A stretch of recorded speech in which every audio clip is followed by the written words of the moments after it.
desembargador relator, desembargador revisor, integrante do Ministério Público, senhor assistente de acusação, serventuários da Justiça aqui presentes, colegas advogados, senhores estudantes de Direito. Neste recurso de apelação, o que se busca é algo que é de conhecimento já dessa Corte, tendo em vista os inúmeros recursos que já foram apresentados, é uma causa que já se discute há mais de 7 anos, diversos habeas corpus já foram apresentados, correições parciais, então é uma causa que Vossas Excelências conhecem bem, sabem do que se está tratando, mas é uma causa onde esse senhor, o senhor Lucas Porto, ele agora vem perante Vossas Excelências, condenado a 39 anos de cárcere, solicitar o direito a um novo julgamento pelo Tribunal do Júri. Muito se falou com relação a esse processo fora dos autos, de diversas formas. Desde 2016 para cá, o Lucas, e nós quando falamos de presunção de inocência, é importante considerar isto, o Lucas ele não é tratado como presumido inocente. Ele não teve tratamento da presunção de inocência nesse Estado. E a tratamento de presunção de inocência, ele não diz respeito exclusivamente à matéria processual, porque este tribunal, por diversos momentos, concedeu direitos ao Lucas neste processo. E é por isso que nós viemos aqui, perante Vossas Excelências, com esperança. Porque desde 2016 já tiveram mais de 300 inserções na imprensa, seja na imprensa televisiva, seja em rádio, seja nas redes sociais, chamando-o de assassino, chamando-o de assassino confesso. E nós estamos tratando aqui de uma causa de tribunal do júri. E o Lucas, ele nunca teve espaço em qualquer lugar para falar. O Lucas nunca teve espaço, ele e sua família, para se manifestar em igualdade de condições.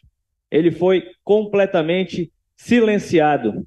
Ele foi linchado pela imprensa. Aqui no estado do Maranhão, excelências, vocês sabem disso, foi estabelecido como dia de combate ao feminicídio o dia 13 de novembro, que foi o dia da morte de Mariana. Isso foi estabelecido antes que o Lucas fosse julgado por um júri. Então a Assembleia Legislativa daqui entendeu que o Lucas era culpado antes do julgamento pelo Tribunal do Júri. E isso foi publicizado. São passeatas sendo realizadas desde 2016, solicitando a condenação do Lucas, pressionando pela condenação do Lucas. E agora, quando a família do Lucas começa a querer se manifestar, começa a querer falar, começa a buscar ter voz para poder também esclarecer o que está acontecendo com relação a ele, disse que o Lucas está atentando contra a dignidade de Mariana.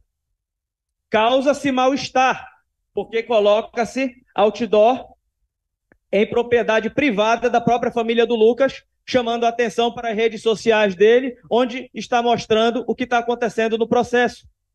Esse processo é um processo público. Esse é um processo onde as pessoas têm que tomar conhecimento daquilo que está acontecendo. Uma pessoa não pode ser humilhada, uma pessoa não pode ser destruída, porque o que aconteceu aqui nesse caso, excelência, é que o Lucas, ele foi transmutado em um monstro, em diversos momentos. O Lucas, ele é, por ordem deste Tribunal de Justiça, que a defesa tomou conhecimento, um homem preso que foi torturado. Tem vídeo nesse processo, e eu gostaria de exibir, só que eu não sei fazer, já está aqui no ponto, no computador aqui do fórum, no tribunal para poder exibir, o vídeo do Lucas sendo torturado no presídio, isso está nos autos. O Lucas é comprovadamente um homem que foi torturado. Os agentes penitenciários do Maranhão deram uma gravata nele, rasparam a cabeça dele, o trataram como bicho e ainda o fotografaram. Para quem ele mandaram essas fotos? Isso não é tratamento de um ser humano. E todos os tribunais internacionais reconhecem que se há prova de tortura com relação a um homem em um processo, o caso todo é ilegal. Ah, mas o Lucas é acusado de ter matado, estuprado a sobrinha neta do Sarney. Podia ser até de Deus. Mas ele tem direito a um processo justo. Isso não é justiça o que aconteceu com ele. Está no vídeo. Ele sendo trazido, tomando uma gravata, raspando a cabeça dele. Por quê? Porque ele só podia aparecer na imprensa careca, humilhado. porque ele é um monstro. E o Lucas não é um monstro. Tem-se aqui nesse processo que foi divulgado, até se tornar verdade, e é uma mentira, e se diz que se for falado 1000 vezes, uma mentira se torna verdade, aqui foi quase isso ou mais, que o Lucas teria confessado na polícia, que o Lucas tinha confessado que matou a Mariana, que estuprou a Mariana.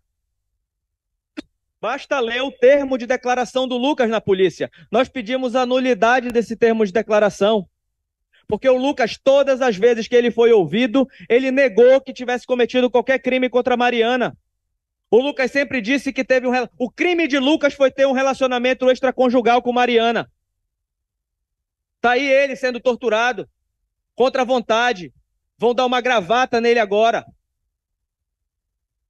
para raspar a cabeça dele, e depois vão fotografar, isso é tortura.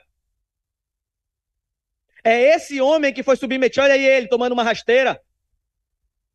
É esse homem que foi submetido a mais de 10 horas de interrogatório numa delegacia de polícia, e onde se tem a confissão dele, a declaração dele, dizendo que nesse instante não sabe precisar os atos que se sucederam, apenas que se deitou sobre Mariana, em cima da cama, que embora o interrogado não tivesse ereção, sentiu que ejaculou, que se recorda que roçou seu corpo sobre o corpo de Mariana, ainda sobre a cama, sendo que neste ato não houve penetração. O primeiro ponto que se tem aqui é que se uma confissão vale, ela tem que valer para tudo que é lado. Esse juiz de primeiro grau nem deu o direito dele da confissão, nem baixou a pena dele com relação à confissão no julgamento pelo júri. Não teve redução de pena com relação a isso lá. Essa confissão aqui, como é que pode uma confissão dessas, que eles dizem que é confissão, que essa é uma declaração montada, dizer que um homem pode ejacular sem ter ereção? A ciência nega. Alguém aqui já viu um homem? Alguém aqui é possível ejacular sem ter ereção? Não é possível isso. E está escrito aqui. E está dizendo também que o Lucas ficou se roçando sobre Mariana. Está aqui o laudo do exame de corpo de delito de Mariana. Embora não tenham sido verificadas lesões genitais compatíveis com ato sexual, a presença de espermatozoide e sêmen no conteúdo vaginal indica que houve conjunção carnal recente. Olha o termo, recente. Quanto é recente? Quanto é o tempo de ser recente? A medicina diz que o espermatozoide convive dentro do órgão genital da mulher por mais de 4 dias. Isso está provado dentro dos autos. E o Lucas diz, eu tive relação com Mariana na quinta e na sexta-feira. Ela morreu no domingo. E não encontraram só sêmen do Lucas na Mariana, encontraram do Marcos Renato, do marido dela também. E o Marcos Renato foi ouvido e disse que se relacionou com ela no sábado. Vossas Excelências têm que tomar conhecimento disso. E diz aqui, não teve lesão genital compatível com ato sexual. E eles despiram no centro de perícias a Mariana e olharam o corpo inteiro da Mariana. E o Lucas disse aqui, nós temos que comparar isso. O Lucas declarou, eu me rocei na Mariana. Não é verdade essa confissão? Não é o que eles propalam que é verdade essa confissão? Então a confissão não pode valer pela metade. Ela tem que ser comprovada pericialmente. E a perícia vem e diz, não tem sêmen na região pubiana. Não tem sêmen nas coxas, na barriga. Ele não se roçou em cima dela? Então essa confissão aqui, Excelências, ela é imprestável. O Lucas foi torturado. Ela não cabe nesse processo e é a única coisa que tem com relação ao Lucas. É importante que se pondere isso. Além dessa questão que nós temos aqui, o celular da Mariana. Vossas Excelências negaram, é bem verdade, na correção parcial, e o STJ se pronunciou, como bem disse o nobre relator, com relação a isso. Mas tem um fato. Sabe por que não periciaram o celular da Mariana?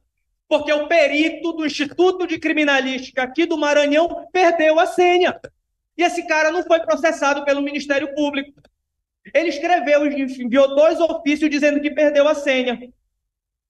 Se não, tinha sido periciado o celular da Mariana sem problema, porque o do Lucas foi. Nós juntamos um laudo pericial demonstrando que o celular do Lucas não é espelho do celular da Mariana. Porque cada celular é conforme as suas circunstâncias. E o celular do Lucas foi fritado, ele passou mais de 15 dias sendo fritado dentro da delegacia, dentro do Instituto de Criminalística da Delegacia de Polícia, porque ficou fazendo ligações, não ficou em modo avião, recebendo mensagens. Que espécie é essa de cadeia de custódia? Esse caso, ele é imprestável. O Lucas não teve direito de defesa. E o que aconteceu aqui no dia do júri? No dia do júri, a defesa trouxe um assistente técnico, é por isso que eu estou solicitando essa questão, que tinha o Cellebrite, e falou, eu faço a perícia agora no celular da Mariana, a gente consegue abrir. Aí o juiz disse, não é para fazer, perguntou, um jurado disse, eu quero. O Lucas não foi condenado à unanimidade, não. Teve um jurado que votou pela inocência dele. Será que foi esse jurado? Será que essa prova não iria influenciar os demais? Nós não temos como saber. E no dia do júri, excelência, o que aconteceu? A defesa, no 422, solicitou que os peritos prestassem esclarecimentos na justiça. Só que na hora que chegou no júri, tinha essa perícia no celular do Lucas e tinha a perícia no HD, que o doutor Ponzeto vai falar depois de mim aqui. E foi interposta uma correção parcial aqui no tribunal. Para isso, chegou lá na hora, a defesa não tinha essas perícias, a defesa disse o seguinte, a gente não tem como fazer o júri. E o juiz não vai fazer o júri. Aí o Ricardo saiu do plenário, porque ele não tinha outra medida a fazer. E o juiz, como ele não conseguia punir o Lucas, porque o Lucas já estava preso, ele puniu o direito do Lucas. Ele botou 100 mil, ele botou 100 salários mínimos de punição no Ricardo e colocou também, excelência, tirou o direito de oitiva dos peritos. Ele negou, está na ata do júri, que ele negou que os peritos fossem ouvidos. Os peritos não seriam mais ouvidos no júri. E aí veio este tribunal, no mandado de segurança do Ricardo, e tirou essa multa dele de 100 salários mínimos, reconhecendo ali que o Ricardo fez estava correto. Era justo, a prova ali dos HDs era importante. E a defesa, na hora do novo júri, falou, cadê os nossos peritos? E o juiz disse, está indeferido os peritos não vão ser ouvidos porque foram negados da última vez, sem presença de advogado, sem ninguém, cheio de laudos aqui que precisam de esclarecimentos. Tem quanto tempo, Ricardo? 2 minutos.